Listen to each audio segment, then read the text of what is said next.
నా ఆస్తిని దాంట్లో దాచిపెట్టుకుంటాను, నా పంటను దాంట్లో దాచిపెట్టుకుంటాను అని ఆలోచన చేస్తున్నాడంట. ఇంకా చేయలే, ఆలోచన చేస్తున్నాడంట. ఎవరు? ధనవంతుడు. అలా చేస్తున్నప్పుడు దేవుడు చెప్తున్నాడు, యేసుక్రీస్తు వారు చెప్తున్నారు ఉపమాన రీతిగా, ఆ రాత్రి వెర్రివాడా నీ ప్రాణం కావాలి నాకు అని యేసయ్య అడిగాడు అనుకోండి, వాడి ప్రాణం పోతుంది. పోయినప్పుడు ఏమైంది? వాడి ఆస్తి వాటితో పాటు వచ్చిందా పరలోకం? కొట్లు ఉంటాయి అక్కడ పైన, బంగారం ఉంటుంది అక్కడ.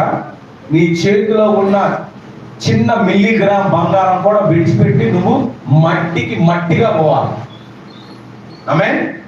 కానీ మనం ఈ మట్టి గురించి ఎన్ని ఆలోచనలు చేస్తాం. మనం రేపటి గురించి ఎక్కువ ఆలోచిస్తాం. దేవుడు మత్తయి సువార్తలో రేపటి గురించి ఆలోచించు. అరే ఈ రోజు నువ్వు ఉన్నావు, దేవుడికి స్తోత్రం చెప్పు. ఈ రోజు నువ్వు తిన్నావు, దేవుడికి స్తోత్రం చెప్పు. కాదు, రేపు నెక్స్ట్ ఇయర్ ఎవడున్నాడే ఎవడు తెలియదు.